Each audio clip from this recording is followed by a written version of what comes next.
I wasn't sure how I ended up on that road. I had been driving aimlessly through the city, my hands gripping the wheel so tightly that my knuckles were white, fighting the overwhelming urge to scream.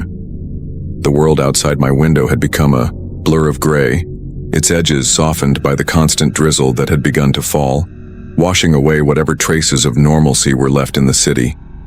My mind raced as fast as my tires, spinning in circles, relentless and unforgiving. I didn't care about where I was going or how far I'd driven. The road stretched ahead of me, endless and uninviting, but that didn't matter.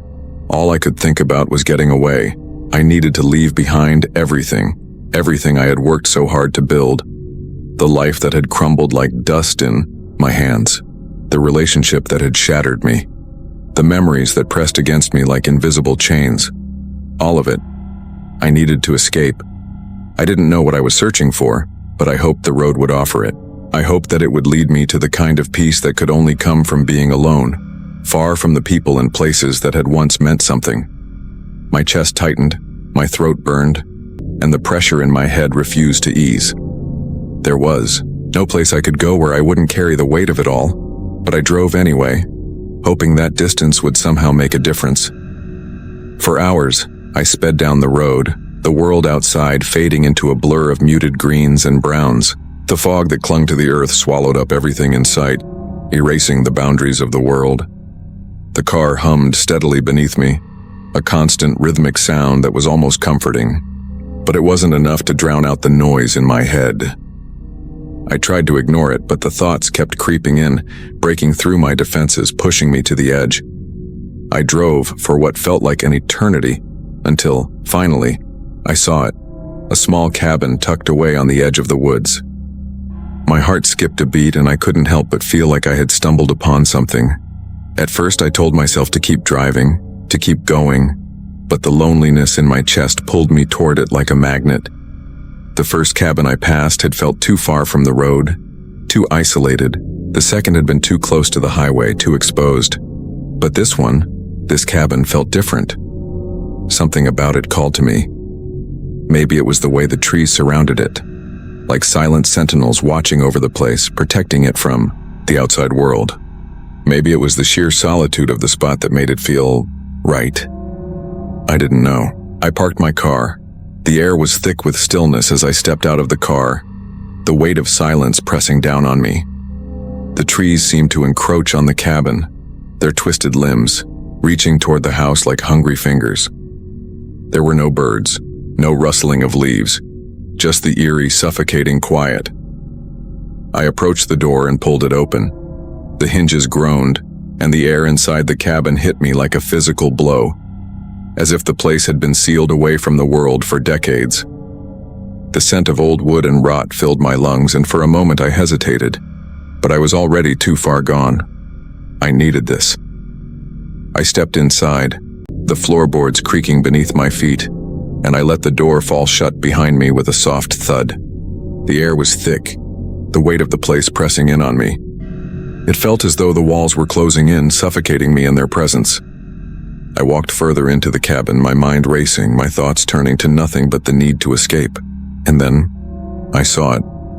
A figure.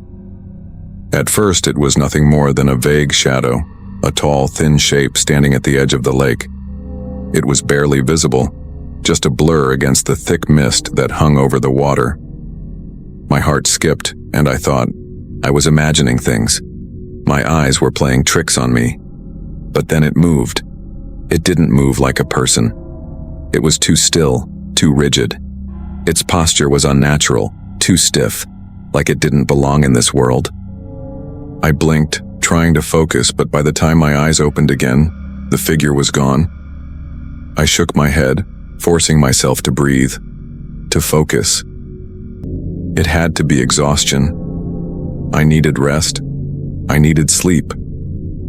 But as I turned away from the window, the door slammed shut behind me with a deafening crash. The sound echoed through the cabin, reverberating in my bones. I froze, the air suddenly thick with dread. I spun around, my heart pounding in my chest, but there was nothing. No wind, no explanation. Just the suffocating silence again, pressing down on me.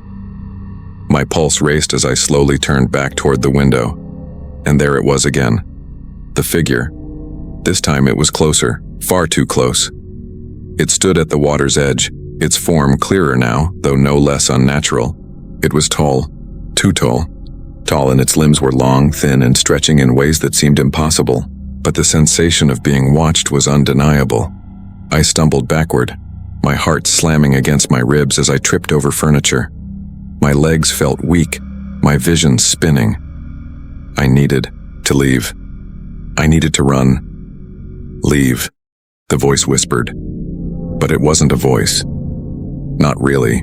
It was more of a presence, an echo deep inside my chest, crawling beneath my skin, burrowing into my bones. I whirled around, scanning the cabin, searching for an escape. But then I saw it. The door to the bedroom was ajar, and standing just beyond the doorway, there was the figure again. Its head tilted slightly as though studying me, like it was waiting for something. I couldn't breathe, my legs locked in place, my body frozen in terror. The figure stepped forward, but not in any human way. It didn't walk. It shifted, the shape bent and twisted, stretching as if it were part of the shadows, a creature made from the darkness itself. And then, the grin. It wasn't just a grin. It was wide, too wide, distorting the figure's face into something grotesque, inhuman. The grin spread across its face, stretching unnaturally, almost mocking me. Leave. The whisper was louder now, sharper, and it pierced through the fog in my mind, echoing deep within me. I backed away, but the walls seemed to close in. The air grew thicker, heavier, until it felt as though the cabin itself was alive, breathing in time with me. I turned to the door, desperate to get out, but the door slammed shut with such force that the walls shook.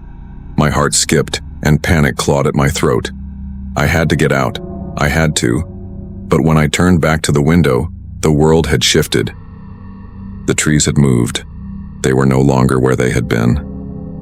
The forest had swallowed the cabin, closing in, its branches now twisting and writhing as though they were alive. The shadows themselves reaching toward me. I could hear it now. Soft, scraping sounds from every direction. It was coming from the walls, from the floor, from the very air. I screamed, and then everything collapsed.